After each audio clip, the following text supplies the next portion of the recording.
आप सबों को शुभ प्रभात। और जिनका शरीर और आत्मा बाहर है कृपया कर अंदर आ जाएं, क्योंकि शरीर तो स्थिर है, आत्मा गतिशील है। यथाशीघ्र अंदर आ जाइए, अच्छा रहेगा, अन्यथा विलम्ब से आने पर दंड के भागी होंगे। और मेरा दंड क्या होता है वो आप जानते हैं। 2-4 करंट के कुछ क्वेश्चन पूछता हूं, जैसे उठो खड़ा हो सर, लेट से आएंगे तब मेरा मन, मैं किसी से पूछ सकता हूँ। आजकल गर्मी का समय आ गया है, थोड़ा सा कक्षा शुरू करने के पहले बातचीत कर ले। गर्मी का समय शुरू हो गया है। पेपर में देखते होगे हीट वेव, एक वर्ड देखते होगे हीट वेव। ये हीट वेव क्या होता है सुनते होगे, देखते होगे? नहीं देखे होगे तो बेवकूफ हो, मानव योग्य नहीं हो। हाँ, हीट वेव क्या होता है? अच्छा, आ जाइए, बिल्कुल आ जाइए। अरे वाह, बहुत दिन पे देखे हैं आपको। आ जाइए, हमको भी, वाह बहुत बढ़िया। पहले तो यह बताओ कि हीट वेव क्या होता है। हाँ जी, ये नहीं कि सर गर्म हवा जब चलती है ना तो उसी को हीट वेव कहते हैं, ऐसा भी उत्तर नहीं चाहिए क्या? बताओ, इसके लिए न्यूनतम टेम्परेचर क्या है, इसका डेफिनेशन है। पेपर में आया भी था कल, प्रभात खबर या हिंदुस्तान में, सब जगह आया होगा। हमने यही एक आध दो देखा था तो इसी क्रम में हमने बताया आपको। हीट वेव होता है 40 डिग्री सेल्सियस से ऊपर जब वातावरण का तापमान हो और गर्म हवा चलने लगे, जिसे उत्तर भारत में लू कहते हैं, तो उसको हम लोग किस रूप में जानते हैं?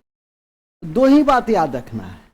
40 डिग्री से ऊपर, विकल्प में रहेगा 30 डिग्री, 20 डिग्री, 25 डिग्री, एक मापदंड होगा। तो इसका मापदंड क्या है? इसका मापदंड है 40 डिग्री सेल्सियस, फ़ारेनहाइट नहीं। तुम्हारा जो बॉडी टेम्परेचर है वो किस में मापते हैं? फ़ारेनहाइट पे। कितना है तुम्हारा body temperature? Normal body temperature कितना है? 98.4 डिग्री फ़ारेनहाइट है, सेल्सियस नहीं। 98 डिग्री यदि सेल्सियस रहता तुमको पता है, तब इतना एलपीजी सब की कोई आवश्यकता ही नहीं रहती। लोग अपने माथा पे प्रेशर कुकर डालते, खाना बन के तैयार हो जाता। अपने माथे पे वो क्या कहते हैं, केतली डालते, चाय बन के तैयार हो जाता। ये एलपीजी का झंझट ही नहीं रहता। नहीं, लेकिन ऐसा नहीं हुआ। खैर चलिए, तो हीट गप नहीं, तो हीट वेव बातों को समझने का प्रयास कीजिए। हीट वेव कितना पे है? और जब ये हीट है तो गर्म है। गर्म क्या है? हवा। तो बात खत्म हो गई। तो अब कभी भी क्वेश्चन आमने सामने टकरा जाए तो ऐसा नहीं कि बेहोश होके गिर जाइएगा और 20 डिग्री पे 20 डिग्री सेल्सियस पे टिक लगा देंगे। दूसरा, इसी में एक देखते होगे अल नीनो, आज भी है पेपर में। अल नीनो का प्रभाव इस बार मॉनसून पे नहीं, यही है हेडलाइन। आ जाइए, इधर आओ, दोनों बहुत खुश हो, इधर आओ। अरे आओ ना, खुश हो तो अच्छी बात है ना, इधर आओ इधर। क्या नाम है बसंती तुम्हारा? दीपक कुमार। तुम्हारा? राजू कुमार जी। विश्व खुशहाली सूचकांक का नाम सुने हैं? 2-3 दिन पहले समाचार पत्रों में आया था। 2-3 दिन पहले नहीं, 10 दिन पहले, क्योंकि 20 मार्च को हैप्पीनेस डे था। सुने हैं? नहीं सुने, कोई बात नहीं है। क्यों विलंब हो गया? चाय पीने चले गए थे। हमारी कक्षा में विलंब से मत आइए, नहीं तो इसी तरह का दंड देते हैं हम। तो ये फंसा है, आगे बैठा है, इसलिए भी दंड मिल गया। आ जाइए, बैठिए। कहाँ बैठे हैं? ठीक है, बैठ। राजू और दीपक, यही ना है जी, दो नाम? ठीक, हाँ बोलो जी। अल्नीनो क्या है? अल्नीनो क्या है? अभिषेक जी हो, खड़ा हो जी। पहले बटन बंद करो, नहीं तो यहीं पे शेयर करके 2 मुक्का देंगे। हम जो अपना बॉडी वडी बनाते हैं इसीलिए बना के रखते हैं, ठीक है। हाँ पली बताओ। Very good. प्रशांत महासागर में चलने वाली गर्म जलधारा को, प्रशांत महासागर में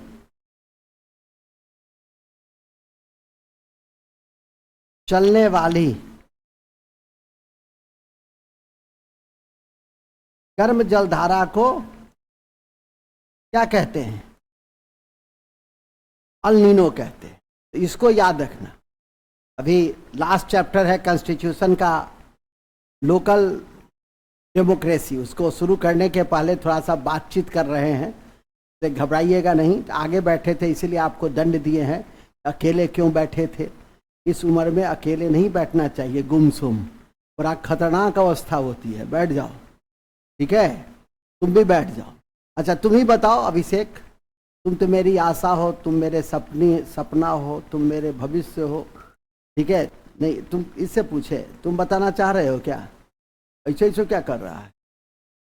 मुंह खुला हुआ है, लगता है खोलने वाला है। तुम उठो जी। वर्ल्ड हैप्पीनेस इंडेक्स में भारत का स्थान क्या है? उसे पूछे ना कि 20 मार्च को हैप्पीनेस डे मनाया जाता है, खुशहाली दिवस। हमारे देश के लोग बड़े दुखी रहते हैं। ये खुशहाली दिवस है। या मोबाइल वोबाइल बंद कर लीजिए, नहीं तो हमको बंद करने में टाइम नहीं लगता है।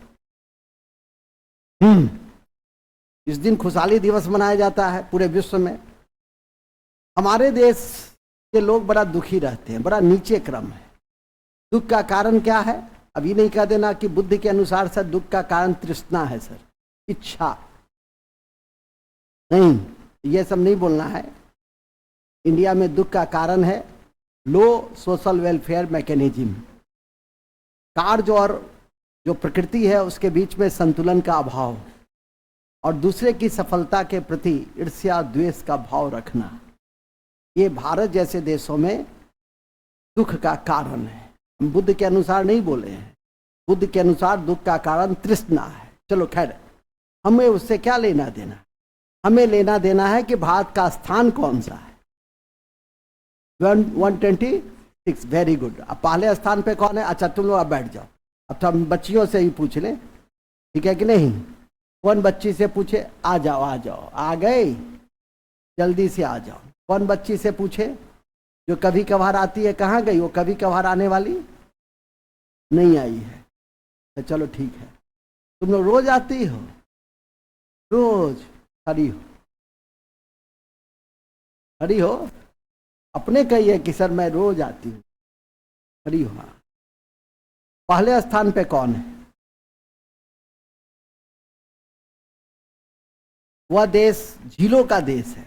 अब ज्योग्राफी ही शुरू होगा कल से, आप पृष्ठभूमि बना दे। वह देश झीलों का देश है। उसकी राजधानी हेलसिंकी है। इतना हिंट्स दे दिया। देश का नाम फिनलैंड। देश का नाम फिनलैंड।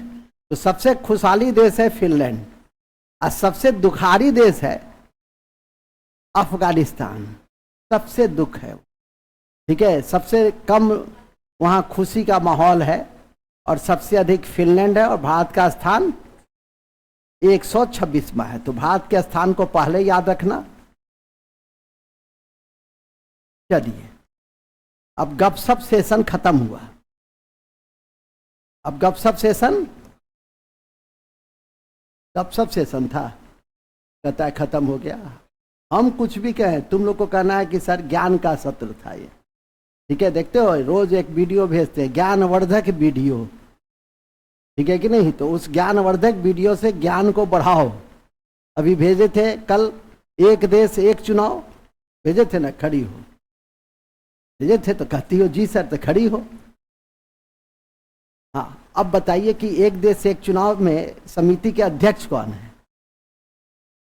बड़े चर्चित समिति के अध्यक्ष हैं, क्या नाम है उनका? कौन बताएगा? एक ही आदमी बताएगा। तुम तो बताओगे यार, तुम भी तो कुछ पढ़ते लिखते हो। वीडियो भेजते हैं तो देखते वक्त नहीं है, बर्बाद हो जाएगा, बर्बाद। सामान्य अध्ययन रोज पढ़ने की चीज है, ठीक है, और रेलिवेंट जानकारी रोज दी जाती है आपको, ऑफलाइन हो कि ऑनलाइन हो। बताइए, पढ़ी हो? आप पढ़े हैं, देखे हैं? नहीं सर, मौका कहाँ मिलता है, आ जाइए। मौका ही नहीं मिलता है सर पढ़ने का।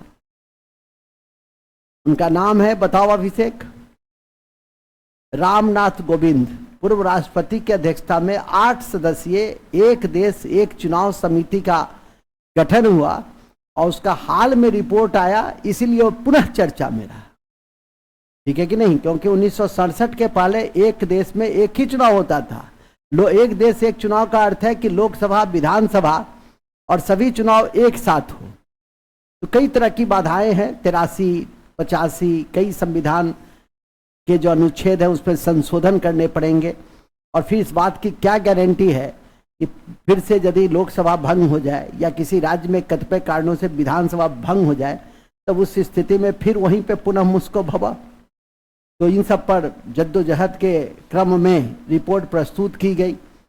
उस रिपोर्ट में जो मूल बातें थी उसको बताया गया है, लेकिन समय कहाँ है? कंपटीशन ऐसे नहीं होता है। कंपटीशन में जागरूकता सबसे पहले जरूरी है। अभी 5 चीज बताए हैं, उसमें एक भी चीज ऐसा नहीं है कि जो तुम्हारे बगल से नहीं गुजरा। जो उसको पकड़ा वो पास कर जाएगा, जो उसको छोड़ा, जब तक कि वो उस लेवल को वो मेंटेन नहीं करेगा तब तक उसको कठिनाई होगी। तो इसलिए आशा है कि जब भी कोई वीडियो सीडियो भेजे उसको तो सबसे पहले याद करके रख लो मूल चीज को। अब मूल चीज हमेशा बोलते रहते हैं। समझ में आ गई? बैठो, चलिए हम आगाज करना चाहेंगे। सानू,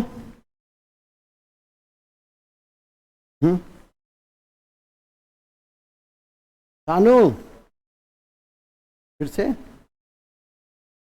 ये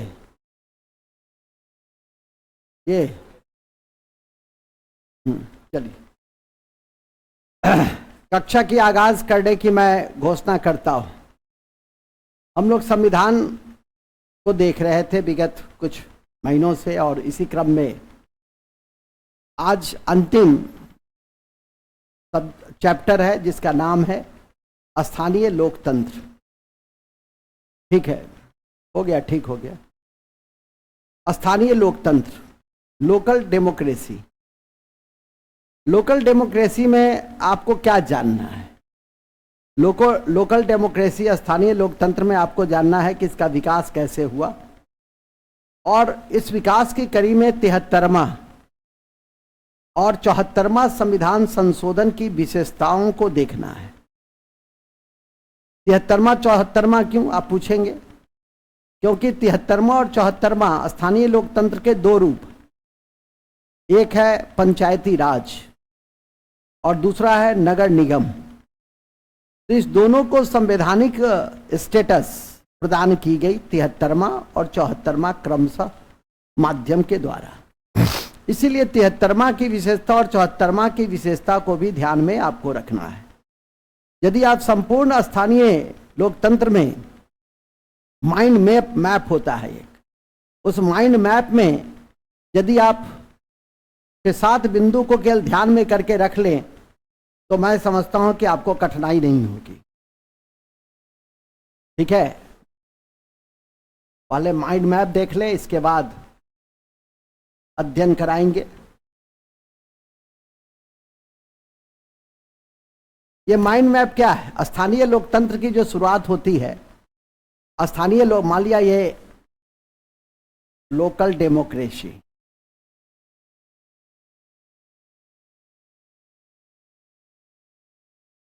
इसकी जो शुरुआत होती है, पहले तो यह जानना चाहिए कि लोकल डेमोक्रेसी क्या है। स्थानीय लोकतंत्र, लोकतंत्र की जो सफलता है वो स्थानीय लोकतंत्र में निहित है।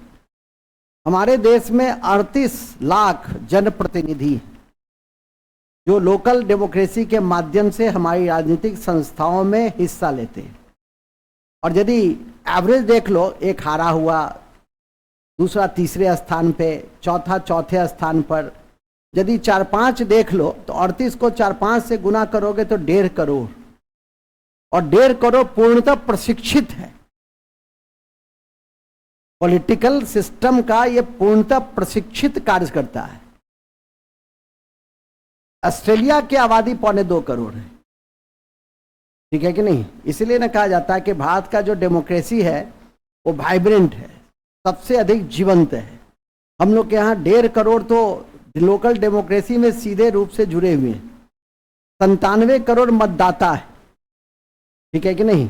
और जब भी चुनाव होता है तो 1.5 से 2 करोड़ नए मतदाता जुड़ते हैं आपकी तरह। ये है लोकल, ये है वाइब्रेंट डेमोक्रेसी का उदाहरण। मूल बिंदु पे आ जाइए। विश्व का सबसे मजबूत देश अमेरिका के पास जो आबादी है उससे 3 गुना तो हमारे यहाँ मतदाता है। 33 करोड़ आबादी है, हमारे यहाँ 97 करोड़ मतदाता हैं, तो लगभग 3 गुना क्या है हमारे यहाँ आबादी नहीं है, मतदाता की आबादी है। आबादी तो 140 करोड़ से ऊपर है। मुख्य बिंदु पे आइए। अब इस लोकल डेमोक्रेसी की के विषय में समझ में आ गई कि हमारी जो लोकतंत्र है उसकी सफलता भागीदारी पूर्ण व्यवस्था पर निर्भर करते हैं, और उस भागीदारी पूर्ण व्यवस्था की कड़ी का सबसे सशक्त माध्यम स्थानीय लोकतंत्र है, जिसके 2 भाग हैं। एक है पंचायती राज और दूसरा है नगर निकाय। ध्यान रखिए। लेकिन इसकी शुरुआत हुई कहां से? इतिहास के पृष्ठों में जाएंगे तो स्थानीय लोकतंत्र का प्रारंभिक ठोस उदाहरण उत्तर मेरूर के अभिलेख से मिलता है। चोल काल का परंतक प्रथम शासक था, उसका उत्तर मेरूर अभिलेख था। तो चोल काल से इसका पहला प्रमाण मिलता है। तो पहला प्रमाण कहां से मिलता है? चोल काल से। चोल काल से इस अभिलेख से, उत्तर मेरूर के अभिलेख से। उत्तर मेरूर और परंतक प्रथम इस अभिलेख से मिलता है। दूसरा पीडीएफ भेज देंगे, चिंता, अरे पहले बात को समझ लो, ठीक है कि नहीं? वस्तु स्थिति समझ में आ जाएगी तो अपने ही आप सब कुछ क्लियर हो जाएगी। दूसरा बिंदु, मध्यकाल में इसका कोई विकास नहीं हुआ। अंग्रेजों का शासन हुआ। एक वायसराय थे जिनका नाम था लॉर्ड रिपन, उनको स्थानीय स्वशासन का पिता कहा गया। किसको? लॉर्ड रिपन को। इनको किसका पिता कहा गया? स्थानीय स्वशासन का, स्थानीय स्वशासन का पिता कहा गया, का पिता कहा गया। और इन्होंने एक एक्ट लाया था 1882 में। किसका? लोकल डेमोक्रेसी के लिए, ब्रिटिश काल में। बहुत बड़ी बात थी। अब आता है आजादी के बाद। हालांकि इस कड़ी में मेयो का लोकतांत्रिक विकेंद्रीकरण के क्रम में वित्तीय विकेंद्रीकरण की नीति, वो मेयो जिसकी हत्या एक अफगान ने अंडमान में कर दी थी, वो भी वायसराय था। मेयो कॉलेज है राजस्थान में, पहले राजा महाराजा के बच्चे उसमें पढ़ते थे, अब हमारे आपके बच्चे भी उसमें पढ़ने लगे हैं, यदि आर्थिक दृष्टि से आप सक्षम हैं तो। मुख्य बिंदु पे आ जाइए। आजादी के बाद सबसे बड़ी समस्या यही थी कि स्थानीय लोकतंत्र का विकास कैसे हो। जवाहरलाल नेहरू तो विदेशों से पढ़े लिखे, तो थोड़ा सा स्थानीय लोकतंत्र के प्रति उनकी आस्था कमजोर थी। गांधी जी के ही प्रभाव में पंचायती राज को संविधान में जोड़ा गया। और किस अनुच्छेद में जोड़ा गया? कौन बताएगा? किस अनुच्छेद में ग्राम पंचायत का उल्लेख है? 40 में। Very good. तो गांधी जी के प्रभाव में अनुच्छेद 40 में ग्राम पंचायत का उल्लेख किया गया, ठीक है। लेकिन हमने स्थानीय विकास के लिए एक कार्यक्रम चलाया जिसका नाम था सामुदायिक विकास कार्यक्रम 1952। हमने पंचायती राज लागू नहीं किया। हमने जब सिस्टम डेवलप किया तो पंचायती राज लागू नहीं किया, हमने लागू किया अमेरिकी मॉडल में सामुदायिक विकास कार्यक्रम 1952। यही अपने आप में बहुत है। कि सामुदायिक विकास कार्यक्रम कब आया? 1952 में सामुदायिक विकास कार्यक्रम कब आया? और उसी कड़ी में आता है आपका राष्ट्रीय प्रसार कार्यक्रम 1953। लेकिन ये दोनों योजना स्थानीय लोकतंत्र, स्थानीय जनता के जागरूकता के अभाव में क्या हो गया? असफल हो गया। तब गुरु की याद आई। ऐसे भी गुरु की याद, भगवान की याद, ये सब दुख के क्षणों में ही आते हैं, ठीक है कि नहीं? तो नेहरू को अपने गुरु की याद आई, गांधी जी की। और गांधी जी की याद में तो स्पष्ट लिखा ही हुआ था कि गांव का विकास ग्राम पंचायत के माध्यम से ही हो सकता है। भारत गांव का देश है। बचपन से पढ़ते हो दो चीज कि भारत गांव का देश है, भारत की आत्मा गांव में बसती है। अब भारत एक कृषि प्रधान देश है और जो मानसून के जुआ के रूप में जाना जाता है। ये तो दो शब्द कोई नहीं भी पढ़ा होगा किताब से और डिग्री खरीद लिया होगा, वो भी ये दो शब्द को जरूर सुना होगा कि भारत गांव का देश है, भारत की आत्मा गांव में बसती है, भारत एक कृषि प्रधान देश है और जो मानसून पे आधारित है। भगवान दीनानाथ पे आधारित है। मूल बिंदु पे आ जाइए। तो तीसरा बिंदु क्या था? आजादी के बाद आर्टिकल 40 इसमें है DPSP, directive principle of state policy, नीति निर्देशक तत्व में है। और इसी क्रम में आर्टिकल 40 है ग्राम पंचायत।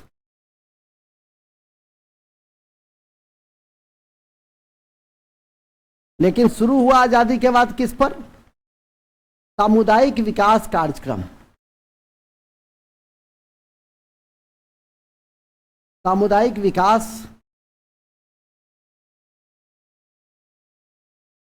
कार्यक्रम, सामुदायिक विकास कार्यक्रम 1952 और राष्ट्रीय प्रसार कार्यक्रम 1953। लेकिन ये दोनों जनता की उदासीनता की वजह से फेल कर गया। उदासीनता की वजह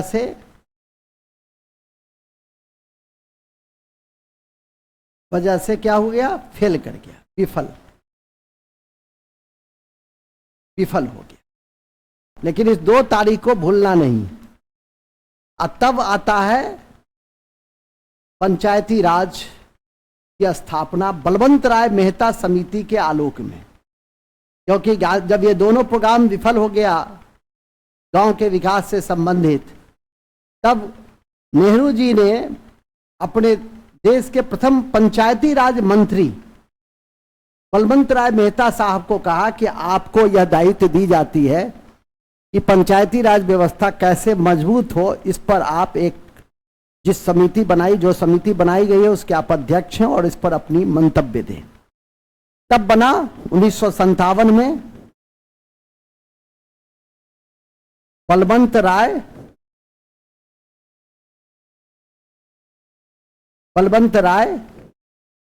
मेहता समिति। बलवंत राय मेहता समिति। और इसी की अनुशंसा के आलोक में 2 अक्टूबर 1959 को कहां? नागौर राजस्थान से, और 11 अक्टूबर को आंध्र प्रदेश पंचमपल्ली से त्रिस्तरीय पंचायती राज की शुरुआत हुई। लेकिन विफल हो गया। सारा चीज किया गया, वित्त गायब था। बिना वित्त का कोई व्यवस्था कैसे मजबूती के साथ उभर कर सामने आती? तो ये भी विफल हो गया। चलिए, लेकिन ये चीजें याद रखनी है कि 2 अक्टूबर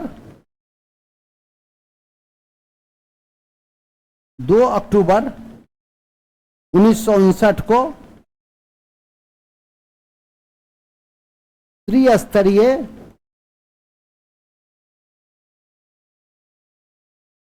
पंचायती राज व्यवस्था कहां से? नागौर और 11 अक्टूबर को आंध्र प्रदेश पंचमपल्ली से शुरू हुई।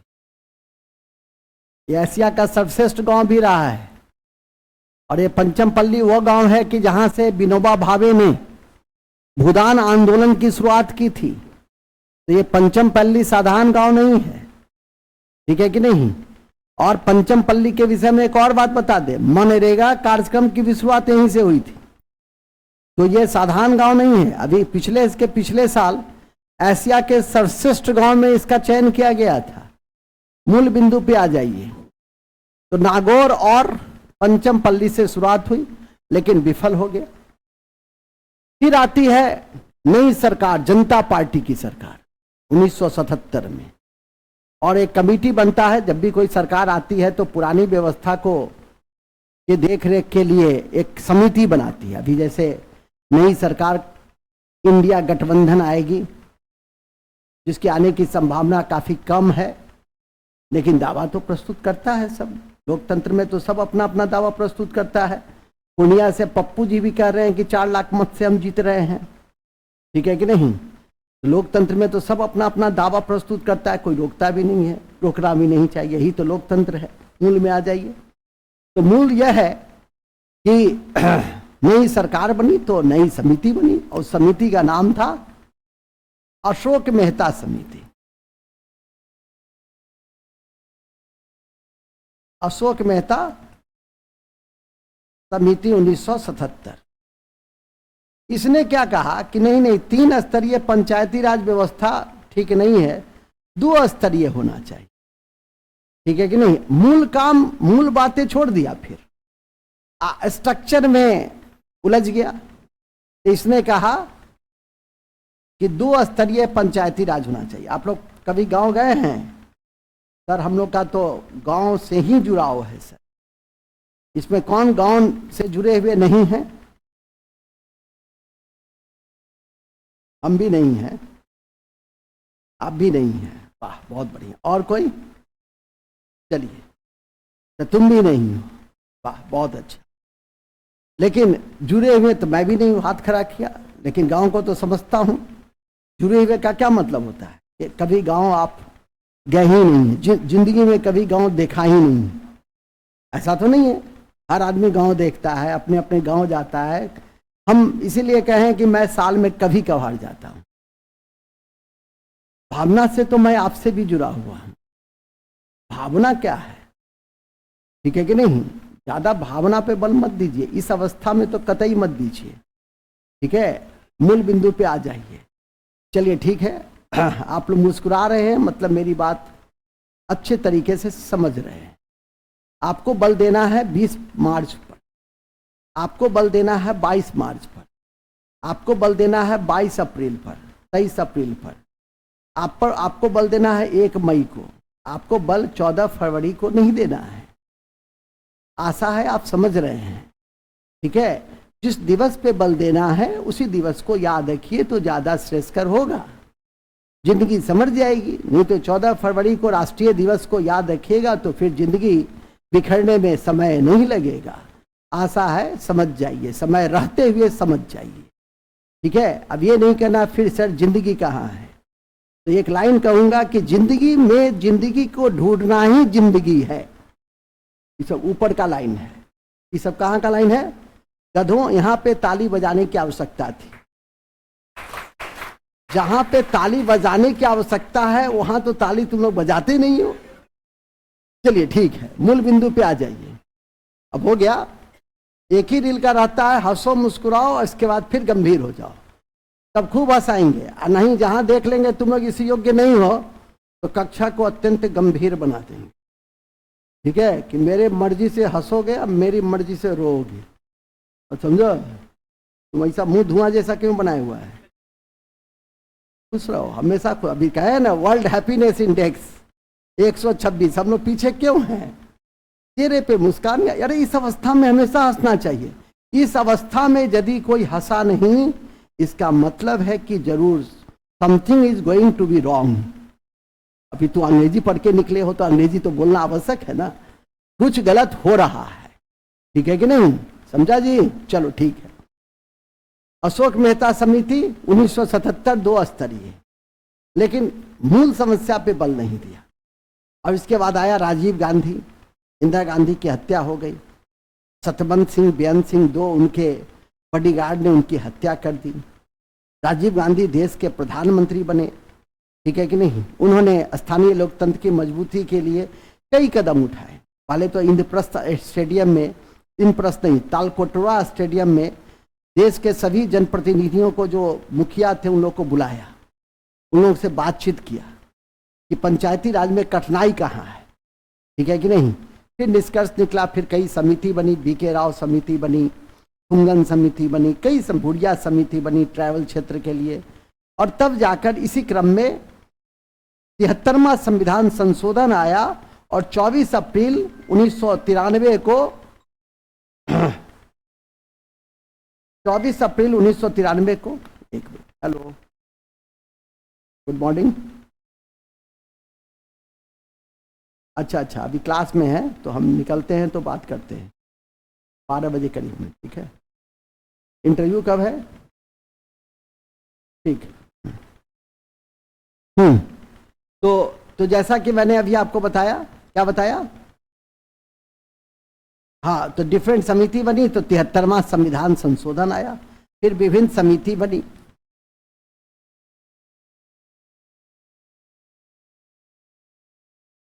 फिर 73वां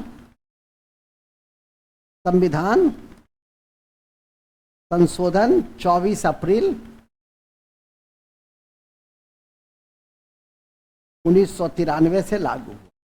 इसलिए इस 24 अप्रैल को पंचायती राज दिवस के रूप में हम लोग मनाते हैं। और 73वें संविधान संशोधन में जो डिफरेंट फीचर है उसी को आपको पढ़ना है और अंत उसी के साथ आपको करना है। यही आपका पूरा क्या है, माइंड मैप है। इसी 73वां संविधान संशोधन पे अब फोकस करना है। लेकिन वहां के पहले जब तक आप इस बिंदु सबको नहीं जानेंगे तो पंचायती राज को फिर पढ़े क्या।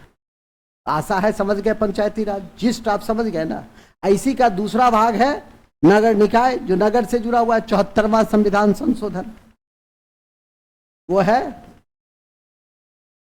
74वां संविधान संशोधन का संबंध है नगर निकाय से। हाँ, तो अभी मैं बता रहा था कि गांव से जुड़े हुए हैं, तो 3 स्तरीय गांव में क्या है। सबसे पहले है ग्राम पंचायत, जिसका प्रधान कौन होता है, मुखिया। इतना महत्वपूर्ण पद है कि इसको प्रत्यक्ष रूप से निर्वाचित करते हैं। प्रत्यक्ष का मतलब कि सीधे लोकतंत्र, वहां से यह निर्वाचन है। और दूसरा स्तर क्या है, दूसरा है पंचायत समिति। त्रिस्तरीय में है पंचायत समिति। तो देखते होंगे पंचायत समिति का सदस्य होता है।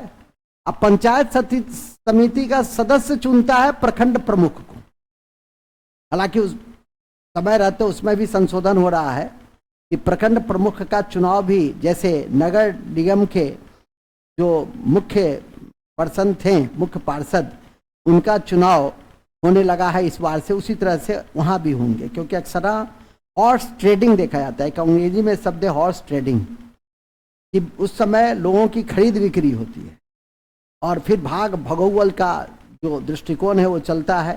10 ठो लेकर वो भाग गया, 5 ठो लेकर वो भाग गया, और फिर जिस दिन मतदान होना है उस दिन सब प्रकट होता है। खैर चलिए मूल में आइए, जिससे कि जनमानस में गलत संदेश जाता है, ठीक है। मुख्य बिंदु पे आ जाइए। मुख्य बिंदु पंचायत समिति है और इसमें एक सदस्य होते हैं सब समिति में, और फिर यह सदस्य चुनते हैं किसको, प्रमुख को। और फिर तीसरा स्तर है जिला परिषद। इसमें भी वही स्थिति है कि सदस्य होते हैं और सदस्य मिलकर क्या चुनते हैं, अध्यक्ष को चुनते हैं। और यह अध्यक्ष जो है वो आपको राज्य मंत्री का दर्जा प्राप्त होता है। तो इतना महत्वपूर्ण है यह पद, राज्य मंत्री का दर्जा प्राप्त। तो ये त्रिस्तरीय को ध्यान में रखिएगा। ग्राम पंचायत, पंचायत समिति जो गांव से जुड़े हुए हैं, और अभी हाल में चुनाव हुए हैं तो उनको तो कोई कठिनाई नहीं होगी कि उनको याद ही होगा कि ग्राम पंचायत होता है, उसका प्रधान मुखिया होता है, पंचायत दूसरा स्तर पंचायत समिति होता है, उसमें एक सदस्य का हम लोग निर्वाचन करते हैं और सदस्य प्रमुख को चुनते हैं, और तीसरा जिला परिषद होता है, तीसरा स्तर जिला परिषद के सदस्य का आप चुनाव करते हैं और सदस्य अध्यक्ष का चुनाव करते हैं। यही मैकेनिज्म आपका स्थानीय लोकतंत्र का है। अब हम लोग अपने मूल बिंदु पे आ जाए। इतना चीज पढ़ लिए, थोड़ा बहुत समझ भी लिए, कॉपी में कुछ लिखा ही नहीं, इसका खुजली हो रहा है हाथ में उतना बार से, आराम से लिखवाते, कॉपी निकाल ली, अभी तक नहीं निकाली, अब कॉपी पे निकाल लो, अब लिखना शुरू करो। चलो लिखो, लिखिए। सबसे पहले लिखो लोकतंत्र की समृद्धि, ये लाइन लिखो, लोकतंत्र की समृद्धि लोगों की भागीदारी में, लोकतंत्र की समृद्धि लोगों की भागीदारी में है। लोगों की भागीदारी में है। और लोगों की भागीदारी का सबसे सशक्त माध्यम, और लोगों की भागीदारी का सबसे सशक्त माध्यम स्थानीय लोकतंत्र है। लोगों की भागीदारी का सबसे सशक्त माध्यम, लोगों की भागीदारी का सबसे सशक्त माध्यम, लोगों की भागीदारी का सबसे सशक्त माध्यम कौन है?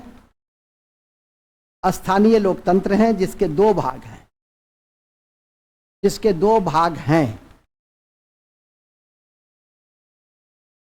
जिसके दो भाग हैं। पहला भाग, पहला भाग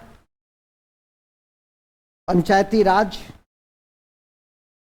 और दूसरा नगर निगम। पंचायती राज, दूसरा नगर निगम।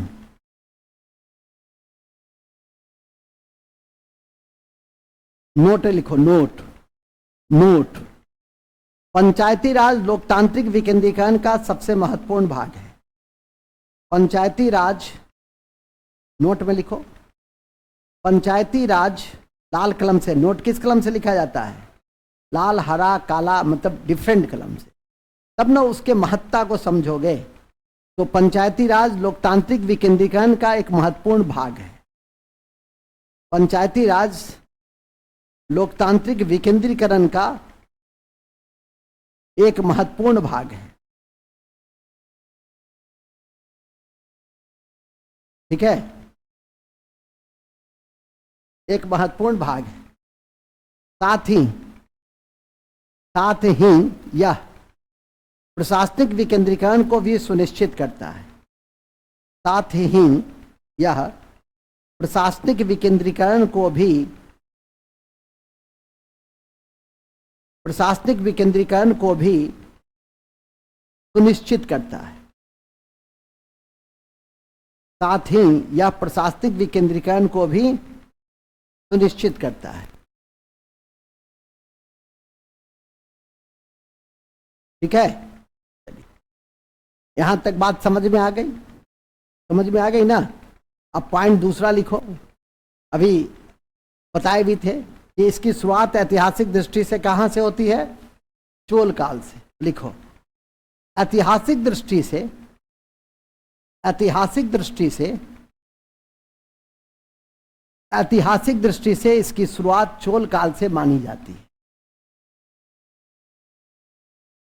आप लोग इतना ही लिखिए और उसका पीडीएफ चला जाएगा। चोल काल में कौन सा अभिलेख? उत्तर मेरूर का अभिलेख। कौन सा शासक से संबंधित? परंतक प्रथम। ठीक है, नहीं तो ब्रैकेट में लिख लो, उत्तर मेरूर अभिलेख, ब्रैकेट में लिख लो, उत्तर मेरूर अभिलेख, शासक का नाम परंतक प्रथम, शासक का नाम परंतक प्रथम। शासक का नाम परंतक प्रथम। शासक का नाम परंतक प्रथम। चलिए फिर लिखिए नेक्स्ट। उल्लेखनीय है कि आधुनिक समय में, उल्लेखनीय है कि आधुनिक समय में, उल्लेखनीय है कि आधुनिक समय में, आधुनिक समय में स्थानीय स्वशासन के पिता, स्थानीय स्वशासन के पिता, स्थानीय स्वशासन के पिता लॉर्ड रिपन को कहा गया। लॉर्ड रिपन को कहा गया। अभी तो जस्ट लिखे थे तो क्या सर क्या क्यों बोलते हैं, अभी तो तुरंत लिखे हैं पीछे, हम ध्यान नहीं देते हैं। रिपन, लॉर्ड रिपन को कहा गया, यहां लिखा भी हुआ है, फिर भी पूछ रहा है क्या सर। लॉर्ड रिपन को कहा गया, लॉर्ड रिपन को कहा गया। फिर लिखिए, भूलना नहीं है कि पंचायती राज राज्य सूची का विषय है। भूलना नहीं है कि पंचायती राज राज्य सूची का विषय है। राज्य सूची का विषय है और ऑलरेडी कॉपी में लिखी हुई है कि राज्य सूची में मूलतः 61 विषय थे। अब लिखना नहीं है, तो पीडीएफ भेज देंगे, बहुत होगा तो फिर से लिख लीजिएगा, क्योंकि लिखा हुआ है, कितना बार लिखिएगा। तो मूलतः 61 है, था, अब कितना है, 66।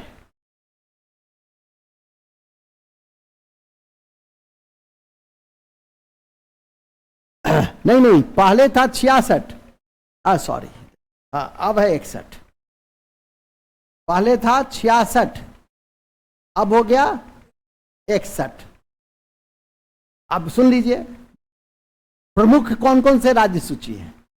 पंचायती राज, सार्वजनिक व्यवस्था, कानून व्यवस्था जो होती है, पुलिस, परिवहन, और रेलवे पुलिस भी है।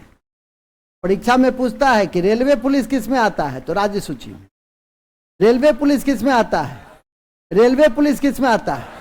ऐसा नहीं कि रेलवे पुलिस रेल समझिएगा केंद्र का, अब मार दीजिएगा केंद्रीय सूची में या संघीय सूची में, ऐसा नहीं कीजिएगा।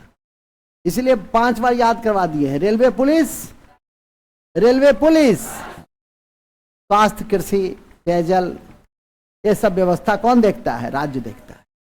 और ये ध्यान रखिएगा, वो भी लिखा हुआ है कॉपी में कि 42वां संविधान संशोधन 1976 में राज्य सूची में जो 66 था, तो वहां से 5 ले लिए, तब ना 61 हुआ। तो 5 लेकर हम उसको समवर्ती सूची में डाल दिए।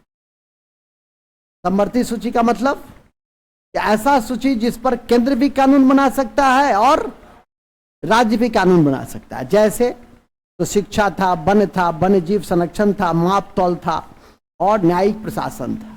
तो ये माप तौल, वेट मेजर, जो आप जितना भी चीज घर में लाते हैं वो तो सब माप तौल करके ही लाते हैं। यहाँ तक कि पेट्रोल भी लेते हैं तो माप तौल करके ही लेते हैं। मूल बिंदु पे आ जाइए, तो माप तौल, वेट एंड मेजर उसको कहते हैं। तो ये आपका है। और अभी आपने ये देखा था कि 40 अनुच्छेद 40 में नीति निर्देशक तत्व में ग्राम पंचायत का उल्लेख है, तो नोट में लिख दो। अनुच्छेद 40 में ग्राम पंचायत का उल्लेख है। ग्राम पंचायत का उल्लेख है, लिखा हुआ है कॉपी में, लेकिन चूंकि पंचायती राज पढ़ रहे हैं तो फिर से लिख लीजिए, लेकिन लिखा हुआ सब कुछ है। चलिए, ये सब ऑलरेडी लिखा आपकी उसमें पूर्व में लिखा हुआ है कि सेंट्रल सूची में कितने सब्जेक्ट थे, तो 97। अब कितना है, 100। कौन कौन से मुख्य हैं, तो रक्षा, मुद्रा, विदेश, नागरिकता, रेलवे, डाक सेवा, संचार। समवर्ती सूची केंद्र और राज्य दोनों के लिए महत्वपूर्ण है। पहले 47 विषय था, अब 52 विषय है। अभी वो 5 को जोड़ लीजिएगा, परिवार नियोजन, जनसंख्या नियंत्रण, आपराधिक कानून और प्रक्रिया, श्रम कल्याण इत्यादि सब लोग आ जाते, सब सूची किस में आ जाता है, सब सूची आ जाता है समवर्ती सूची, लेकिन हमारा यहां से शुरू होता है। वो तो था उस सूची का विस्तार, मिसलेनियस टॉपिक थे जो उसमें वर्णित थे। फिलहाल आपको अभी बताए थे कि आजादी के बाद अनुच्छेद 40 में ग्राम पंचायत का उल्लेख था, बताए थे। अब यह भी बताए थे कि इसके बाद नेहरू जी ने गांव के मॉडल को कहां से लिया? अमेरिका से। और किस कार्यक्रम के रूप में लिया? सामुदायिक विकास कार्यक्रम। बड़ा इंपॉर्टेंट योजना है, इसकी तारीख नहीं भूलिएगा। 1952 सामुदायिक विकास कार्यक्रम। सामुदायिक विकास कार्यक्रम समझ जाओ कितना महत्वपूर्ण है, तो लिखो। आजादी के बाद गांव के विकास के लिए, आजादी के बाद गांव के विकास के लिए, आजादी के बाद गांव के विकास के लिए सामुदायिक विकास कार्यक्रम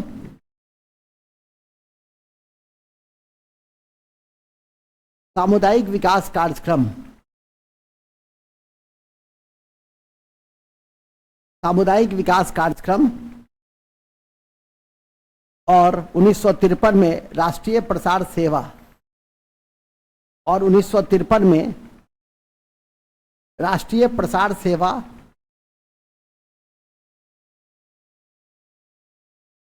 की शुरुआत की गई, लेकिन जनता की उदासीनता की वजह से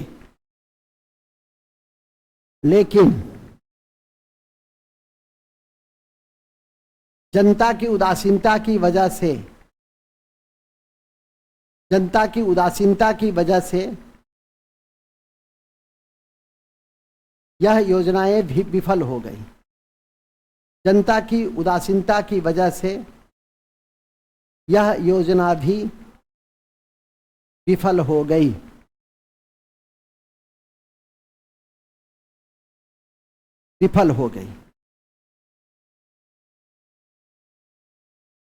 ठीक है, पैराग्राफ चेंज। पंचायती राज को बेहतर बनाने के लिए, पैराग्राफ चेंज करके लिखिएगा, वो बुलेट करके, बुलेट। पंचायती राज को बेहतर बनाने के लिए बलवंत राय मेहता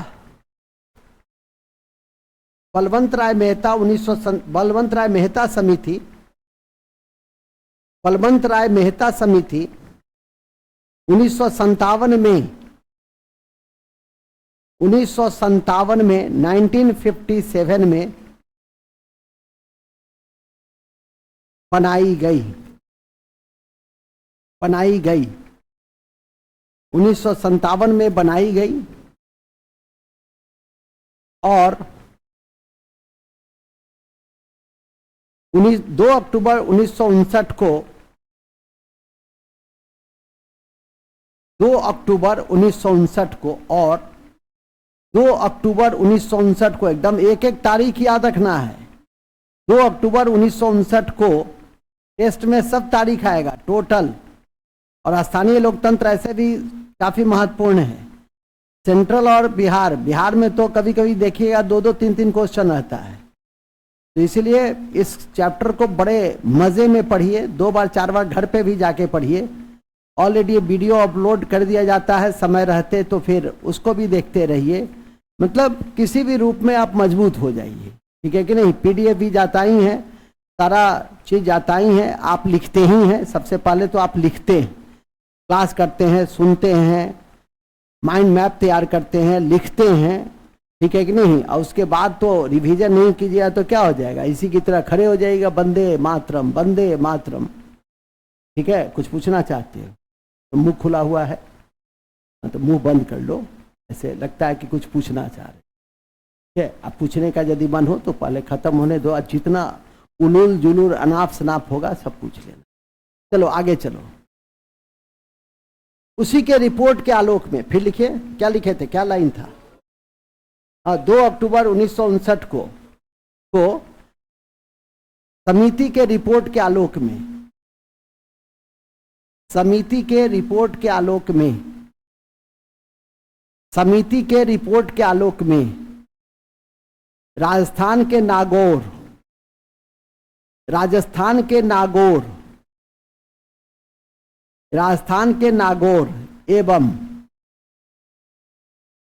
11 अक्टूबर 1959 को, 11 अक्टूबर 1959 को, 11 अक्टूबर 1959 को आंध्र प्रदेश के पंचमपल्ली से, आंध्र प्रदेश के पंचमपल्ली से,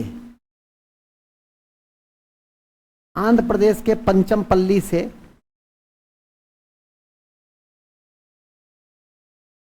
पंचमपल्ली से इसकी शुरुआत हुई।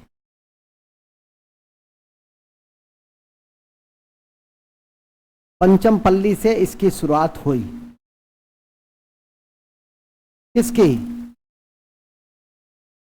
नई पंचायती राज व्यवस्था की शुरुआत हुई जो त्रिस्तरीय व्यवस्था पे आधारित था, जो 3 स्तरीय व्यवस्था पे आधारित था,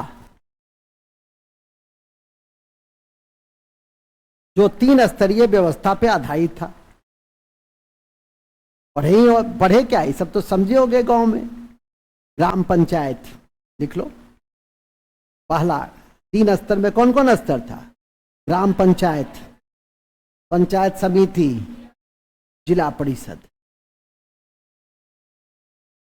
इसलिए हर चीज में इंटरेस्ट रखो। कंपटीशन की तैयारी करते हो ना, तो हर चीज में इंटरेस्ट रखो। Cinema, IPL, BPL. अब ऐसा नहीं कि बीपीएल में इंटरेस्ट नहीं हो, कि रिपोर्ट आ रही है कि 10 वर्षों में 25 करोड़ गरीबी रेखा से ऊपर उठे, इसको छोड़ करके याद रखे हो यो कायल चेन्नई के ना हाय गेल, दुनिया खेलबे नहीं केलक, ओकरा ऊपर आके चाही नीचे अबै छे, 3 गेंद खेले अबै छे, एते करोड़ में खरीदलकै है, 3 गेंद खेले के लेल खरीदलकै है। विचार भांग, देखो कितने तरह के मंतव्य विचार आते हैं, ठीक है कि नहीं? तुम लोग के मन में भी ऐसा ही प्रश्न उठता होगा कि जब 5 ओवर 4 ओवर बाकी है तो धोनी आ जाए। सबका पोटेंशियल होता है ना, स्ट्रेंथ होता है। ऐसे मौके पे 4 ओवर में धोनी जैसा बल्लेबाज 60-70 रन बना लेता। 140-50 रन था, 60-70 रन और जोड़ दीजिए तो 200-210 रन हो जाता, चेन्नई जीत जाता। लेकिन ऐसा नहीं हुआ। आशा है मेरी भावना तुम्हारी भावनाओं से जुड़ी हुई है, सब बात समझ रहे हो, इसलिए कह रहे हो यस सर, है ना? यही ना बात है। हाँ चलो ठीक है। तो ग्राम पंचायत हो गया, दूसरा पंचायत समिति हो गया, और तीसरा जिला परिषद हो गया, ठीक है कि नहीं? अब क्या हुआ? फिर ये व्यवस्था फेल कर गई, मूल चीज गायब था, ठीक है? अब मूल चीज क्या था? पैसा, पैसा, पैसा। अब पैसा ही नहीं था इसमें, तो लिखिए, लिखेंगे पहले ये लाइन लिख दो। इस व्यवस्था का उद्देश्य सामाजिक आर्थिक न्याय को सुनिश्चित करना था। इस व्यवस्था का उद्देश्य, एक लाइन लिख दो, सामाजिक आर्थिक न्याय को सुनिश्चित करना, लोगों की भागीदारी को बढ़ाना था। सामाजिक आर्थिक न्याय को सुनिश्चित करना,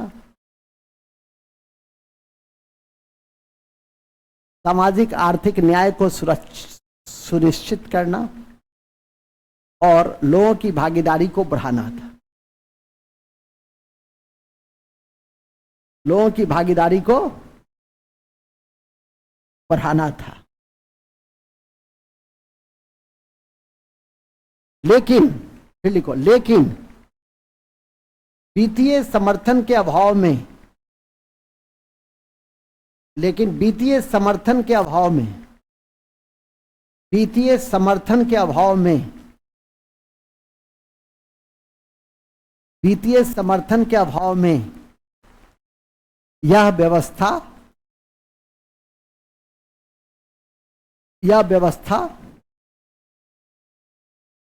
विफल हो गई, विफल हो गई, असफल हो गई। जो लिखना है लिख लो, विफल हो गई। हाँ, तब फिर लिखिए, 1977 में कांग्रेस की जगह जनता पार्टी की सरकार, 1977 में कांग्रेस की जगह जनता पार्टी की सरकार, जनता पार्टी की सरकार मोरारजी देसाई के नेतृत्व में बनी। 1977 में कांग्रेस की जगह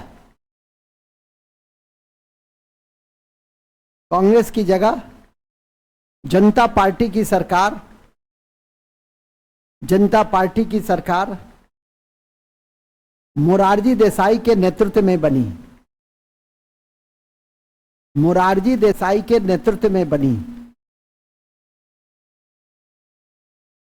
मोरारजी देसाई के नेतृत्व में बनी। यह पहली गैर कांग्रेसी सरकार थी। ध्यान रखें कि यह पहली, कौन पहली? ये जो मोरारजी देसाई के नेतृत्व में बनी थी, सो देखेंगे यह पहली गैर कांग्रेसी सरकार थी। यह पहली गैर कांग्रेसी सरकार थी। तो आपसे दो क्वेश्चन पूछ सकता है कि पहली गैर कांग्रेसी सरकार किसके नेतृत्व में बनी थी? पहली गैर कांग्रेसी सरकार किसके नेतृत्व में बनी थी? पहली गैर कांग्रेसी सरकार किसके नेतृत्व में बनी थी? पहली गैर कांग्रेसी सरकार किसके नेतृत्व में बनी थी? अब पहली पूर्ण गैर कांग्रेसी सरकार, ध्यान देना, पूर्ण, क्योंकि मोरारजी देसाई एक जमाने में कांग्रेस में ही थे, इसलिए पूर्ण नहीं थे। पहली पूर्ण गैर कांग्रेसी सरकार अटल बिहारी वाजपेयी के नेतृत्व में बनी थी। तो शब्दों पे ध्यान दे देना कि यदि पूछे कि पहली गैर कांग्रेसी सरकार, तो मार देना मोरारजी पे। अब पहली पूर्ण गैर कांग्रेसी सरकार पूछे, पूर्ण शब्द हो, तो किस पे मारोगे? अटल बिहारी वाजपेयी पे मारोगे। आशा है समझ गए होगे। जल्दी से लिख लो, पहली पूर्ण गैर कांग्रेसी सरकार अटल बिहारी वाजपेयी की थी। उसी में लाल कलम से लिख लो ना, समझ में आ जाएगा फटाफट। पहली पूर्ण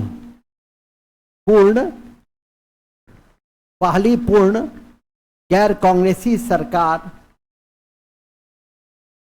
पहली पूर्ण गैर कांग्रेसी सरकार, पहली पूर्ण गैर कांग्रेसी सरकार, पहली पूर्ण गैर कांग्रेसी सरकार अटल बिहारी वाजपेयी के नेतृत्व में बनी। चलिए अब लिखिए। उल्लेखनीय है कि नई सरकार ने अशोक मेहता समिति का गठन किया। उल्लेखनीय है कि नई सरकार ने अशोक मेहता समिति का गठन किया।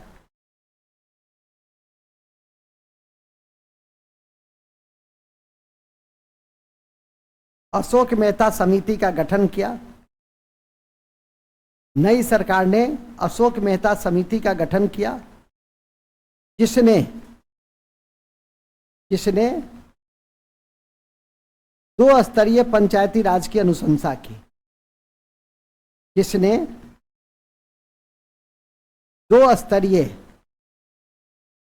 पंचायती राज की अनुशंसा की। जिसने 2 स्तरीय पंचायती राज की अनुशंसा की। एक जिला परिषद, दूसरा मंडल पंचायत। पहला जिला परिषद और दूसरा मंडल पंचायत।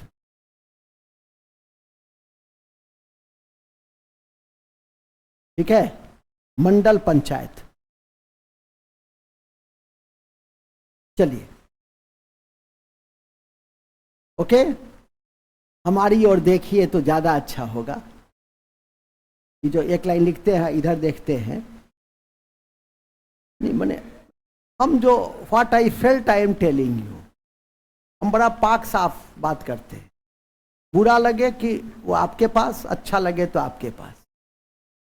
ठीक है, तो थोड़ा मेरी ओर भी देख लिया कीजिए। तो ठीक है, आशा है समझ रहे होंगे। अंत में तो फिर मेरा अलग राष्ट्रपति शासन का उपाय है ही। वो तो मेरे पास सुरक्षित है।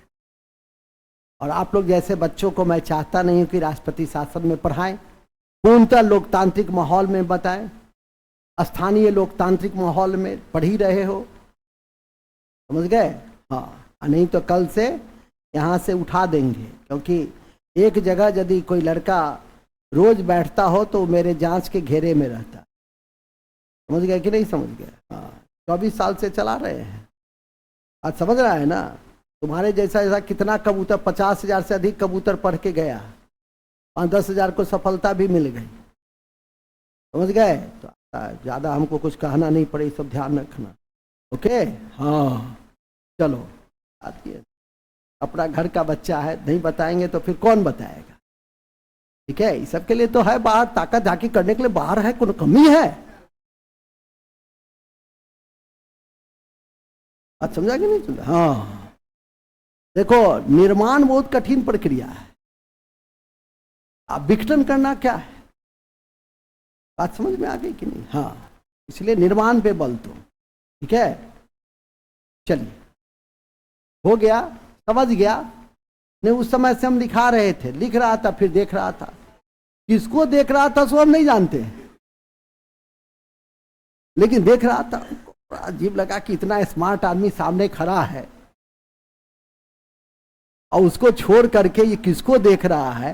या इसी को हो सकता है देख रहा होगा, इसी को देख रहे थे। वो भी अपराध है देखना, आजकल लड़का लड़का को देखे ये भी अपराध है, मतलब सब बात समझा दिए हैं। देखो, चलो आगे चलो, समझ गए ना? हाँ, अब ये लाइन लिखोगे ना? अब लिखो, अब हो गया। यार बीच में 2 घंटे की कक्षा होती है, थोड़ा हंसेगा बोलेगा नहीं बच्चा। देखते हो कॉलेज में 40 मिनट की कक्षा में तो आऊं गूं पेट दर्द सब हो जाता है, यहाँ तो बच्चा बैठा रहता है, कम बड़ी बात है, बहुत बड़ी बात है। चलिए, राजीव गांधी के समय में, अब लिखिए आगे,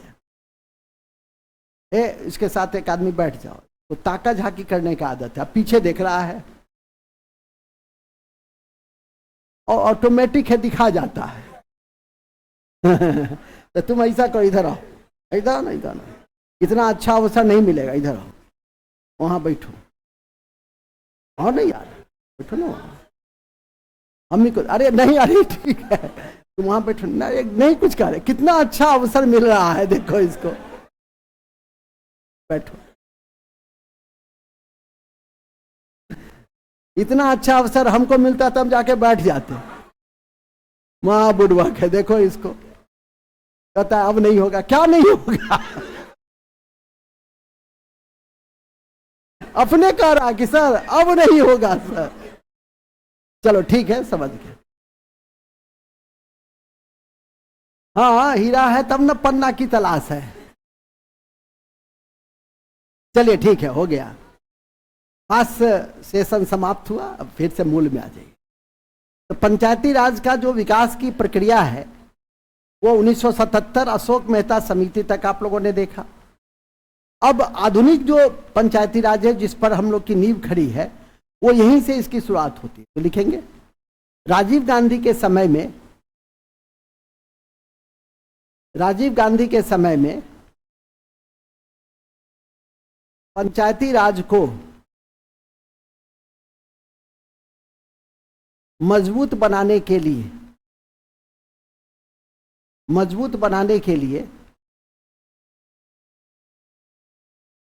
कई समितियों का गठन किया गया, कई समितियों का गठन किया गया।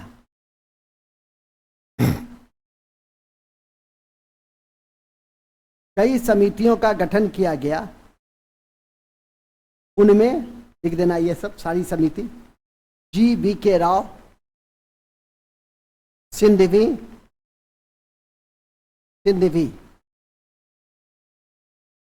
समिति ने पंचायती राज को, देखो ना, सिंधवी समिति ने पंचायती राज को संवैधानिकता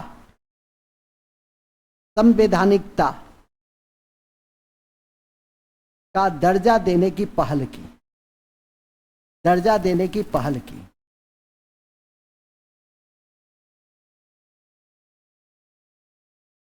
और इसी पृष्ठभूमि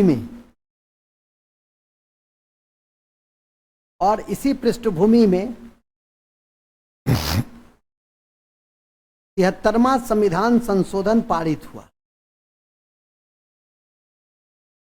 इसी पृष्ठभूमि में 73वां संविधान संशोधन, 73वां लिखो ना, 73वां संविधान संशोधन, 73वां संविधान संशोधन पारित हुआ, जिसे 24 अप्रैल 1993 को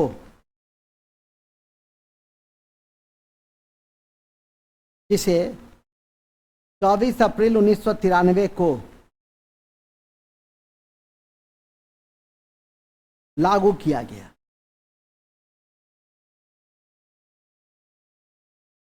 चौबीस अप्रैल 1993 को लागू किया गया।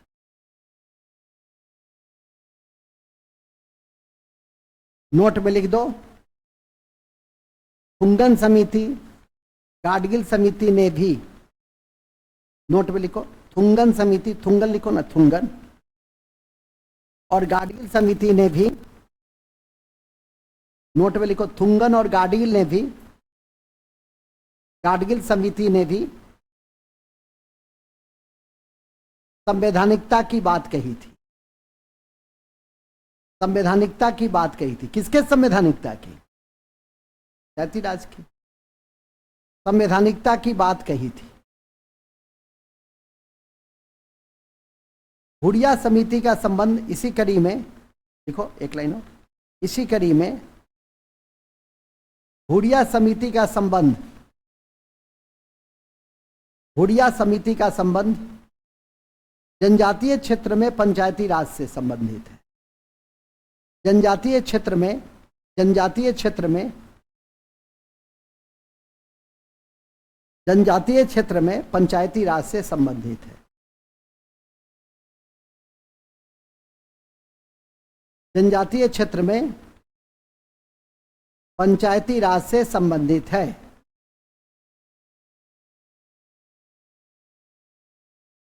जनजातीय राज्य में पंचायती राज से संबंधित है।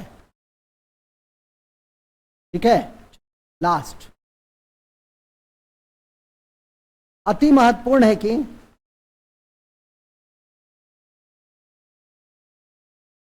नई पंचायती राज में, नई पंचायती राज में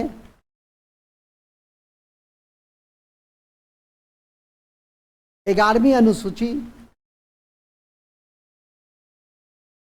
11वीं अनुसूची एवं अनुच्छेद 243 ए से, अनुच्छेद 243 ए से, अनुच्छेद 243 ए से अनुच्छेद 243 ओ तक, अनुच्छेद 243 ओ तक जोड़े गए।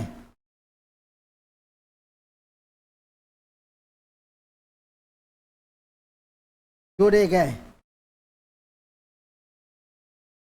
क्या जोड़े गए? जोड़े गए। ठीक है, साथ ही पंचायती राज में, पंचायती राज में अनुच्छेद 243 ओ में 29 कार्यसूची का भी वर्णन है। 29 कार्यसूची का भी वर्णन है।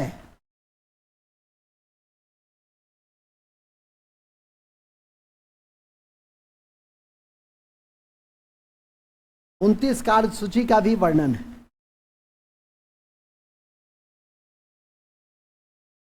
29 कार्यसूची का भी वर्णन है। जैसे लिख दो ये, कृषि, जैसे कृषि, पूरा लिखो ना, लघु सिंचाई,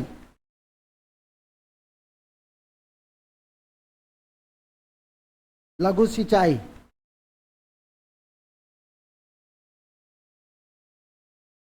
पशुपालन, माध्यमिक शिक्षा,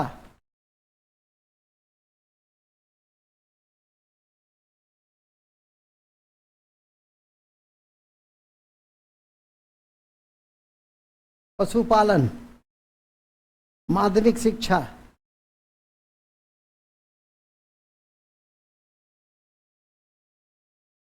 माध्यमिक शिक्षा, आंगनवाड़ी, आंगनवाड़ी, बाल विकास,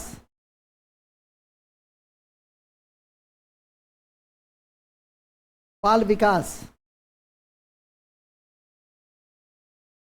इत्यादि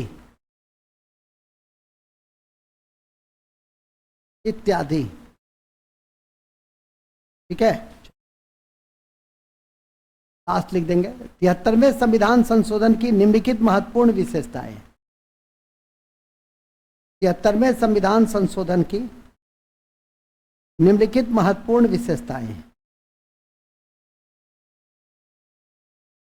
73वें संविधान संशोधन की निम्नलिखित महत्वपूर्ण विशेषताएं हैं। पहला है 3 स्तर के पंचायत। 3 स्तर के पंचायत जहां 20 लाख से अधिक की आबादी हो। तीन स्तर के पंचायत जहां 20 लाख से अधिक की आबादी हो। ठीक है, पूछेगा कि 3 स्तर के पंचायत किस राज्य में स्थापित की जा सकती है, उसके लिए कम से कम जनसंख्या कितनी होनी चाहिए, इसलिए मैंने बता दिया। दूसरा, ग्राम सभा का गठन। लिखो, ग्राम सभा का गठन। ग्राम सभा का गठन जिसमें पंजीकृत मतदाता होंगे, जिसमें मतदाता होंगे। पंजीकृत मतदाता तो पंजीकृत ही होगा ना। ग्राम सभा का गठन होगा जिसमें मतदाता क्या होगा, तुम लोग मतदाता हो तो ऑलरेडी क्या हो, पंजीकृत हो। दूसरा, तीसरा, सीटों का आरक्षण है। सीटों का आरक्षण है जनसंख्या के अनुपात में। एससी एसटी के लिए, जनसंख्या के अनुपात में एससी एसटी के लिए, एससी और एसटी के लिए। जबकि महिला के लिए एससी एसटी नहीं समझते हो, शेड्यूल कास्ट और शेड्यूल ट्राइब। एससी एसटी के लिए जनसंख्या के अनुपात में है, जबकि महिला के लिए 1/3 है। लिख दो, जबकि महिला के लिए 1/3 है। महिला के लिए 1/3 है, जबकि महिला के लिए 1/3 है। नोट, बिहार देश का पहला राज्य है। बिहार देश का पहला राज्य है जिसने महिला को 50% आरक्षण दिया।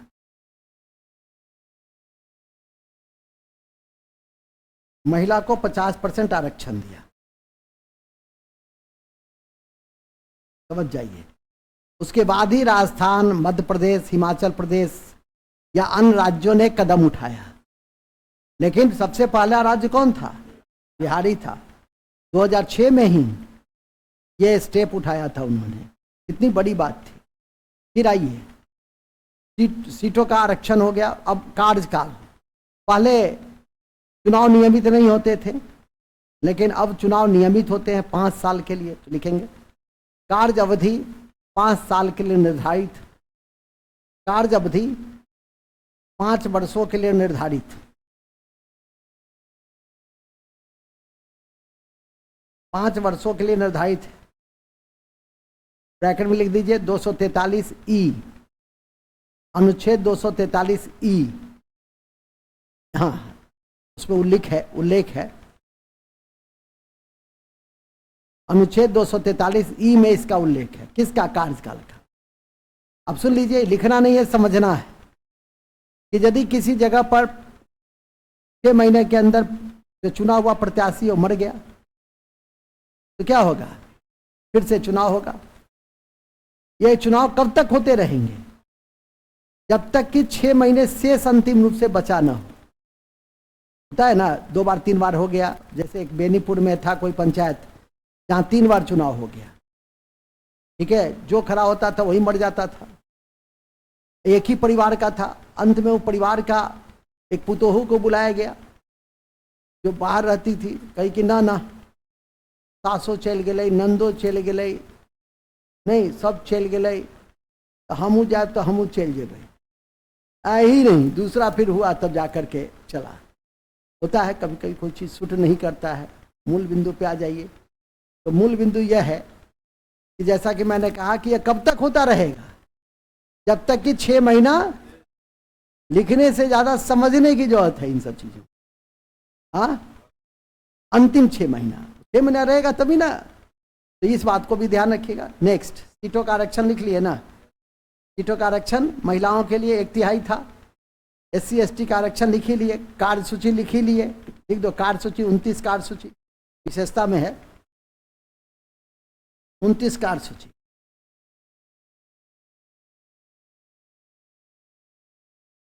उनतीस कार्य सूची है, लेकिन इसका योग्यता बड़ा अच्छा है। इसका योग्यता क्या है भाई?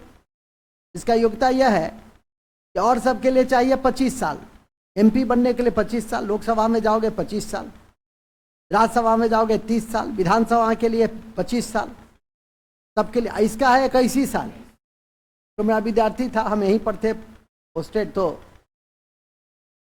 में थे ऑब्जर्वर में, तो सारा दायित्व मेरे ही ऊपर था। तो देखे कि एक तो लड़का मेरे विद्यार्थी टाइप का था। विद्यार्थी टाइप का क्या, विद्यार्थी ही था।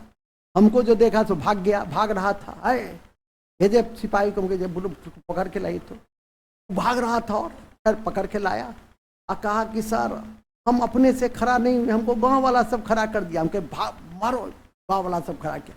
हार रहे हो कि जीत रहे हो? कहा सर हार रहे। हमके भागता है कि नहीं भागता है यहाँ से? एक तो खड़ा हुआ, ऊपर से हार रहा है, भगा दिए। तब क्या समय वेस्ट कर रहे हो? ठीक है कि नहीं?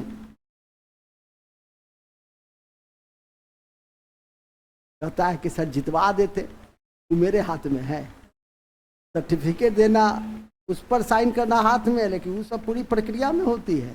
ये सब अपेक्षा कभी मत रखना, मेरे पास रहेगा भी तो हम नहीं करेंगे। हाँ, मूल बिंदु पे आ जाओ। कहाँ थे हम लोग?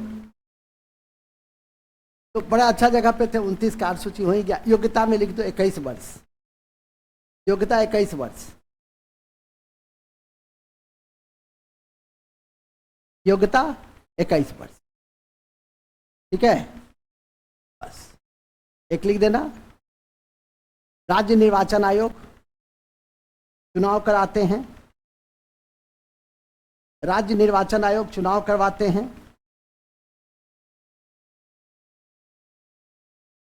राज्य निर्वाचन आयोग चुनाव कराते हैं, जबकि राज्य वित्त आयोग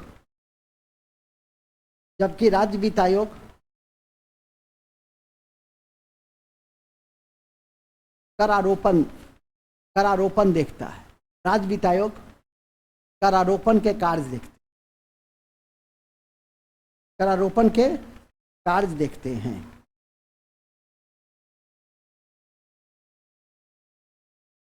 ओके,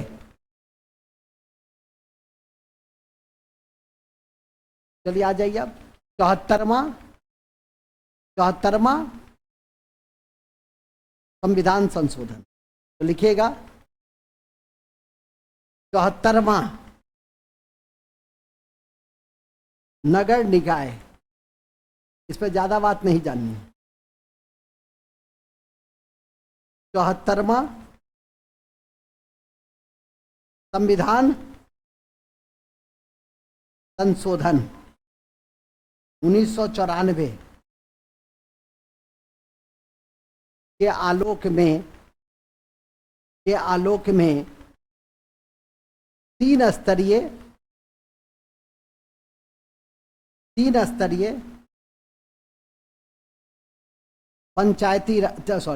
स्तरीय नगर निकाय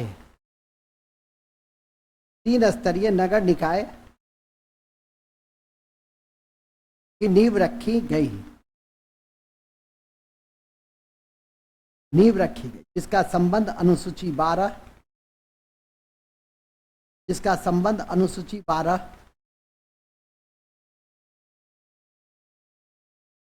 अनुसूची 12 आर्टिकल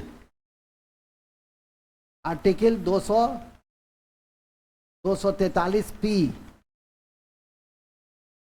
से 243 ZG तक रहेगा। इसका संबंध आर्टिकल 243 से 243 ZG तक होगा। ZG तक होगा। इसके सब उपबंध किस में रहेंगे? इसी आर्टिकल में। कौन से आर्टिकल में? 243 से P से ZG तक। टिक लगा लो इस पर। अति महत्वपूर्ण है कि सभी विशेषताएं, अति महत्वपूर्ण है कि सभी विशेषताएं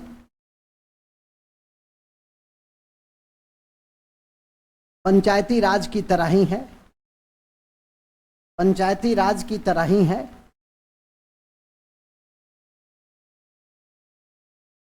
पंचायती राज की तरह ही है, लेकिन कार्यसूची की संख्या 18 है। उसमें कितना था कार्यसूची? 29। इसमें कितना है? 18। तो ना, लेकिन कार्यसूची की संख्या 18 है। कार्यसूची की संख्या 18 है। बस इन्हीं शब्दों के साथ हमारी ये संपूर्ण कक्षा क्या हो गई? समाप्त हो गई। और लास्ट में जब कोई चैप्टर समाप्त होता है तो क्या पढ़ते हैं? Booster fact.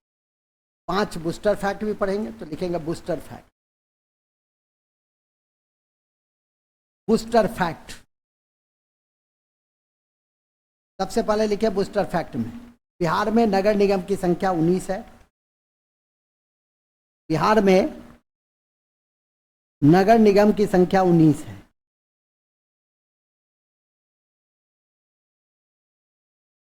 सबसे पुराना पटना, सबसे पुराना पटना और सबसे नया सहरसा है।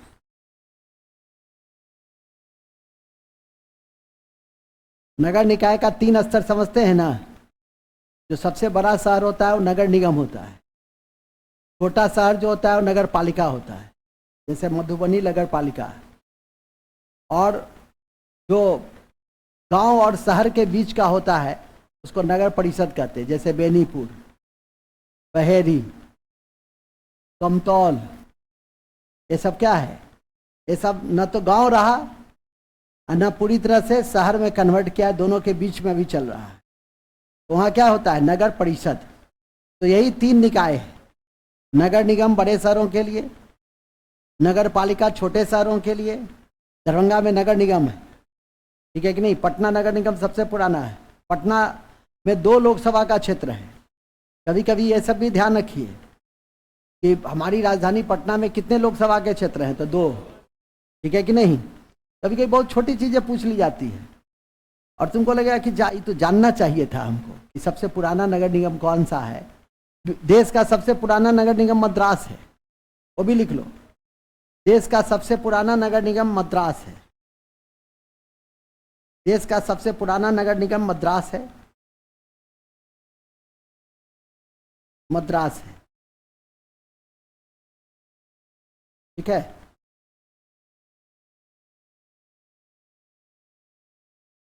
तीसरा, 64वां संशोधन के द्वारा भी, 64वां संविधान संशोधन के द्वारा भी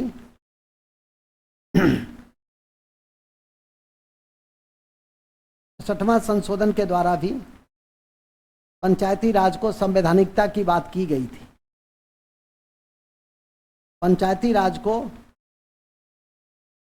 संवैधानिकता की बात की गई थी।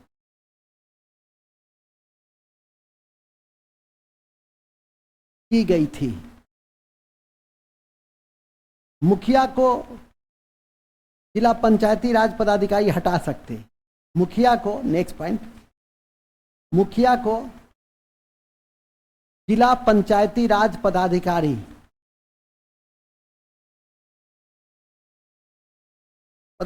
हटा सकते हैं। जिला पंचायती राज पदाधिकारी हटा सकते हैं।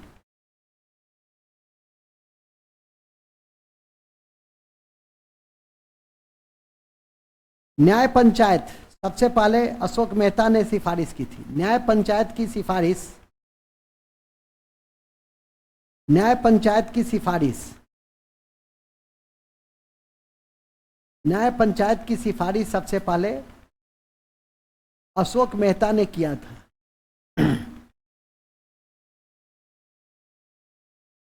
अशोक मेहता ने किया था।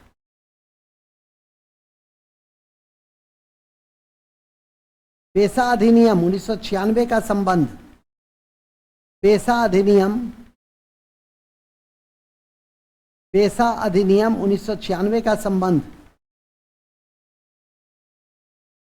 जनजातीय क्षेत्र के पंचायती राज से, जनजातीय क्षेत्र के पंचायती राज से। पेशा अधिनियम का संबंध जनजातीय क्षेत्र के पंचायती राज से। और आज के अंत में 73वां संशोधन सबसे पहले कहाँ लागू हुआ था, किस राज्य में? कर्नाटक में। 73वां संशोधन तो कहता है, हम पूछे 73वां तो कहता है राजस्थान। 73वां संशोधन सबसे पहले कर्नाटक में लागू किया गया था।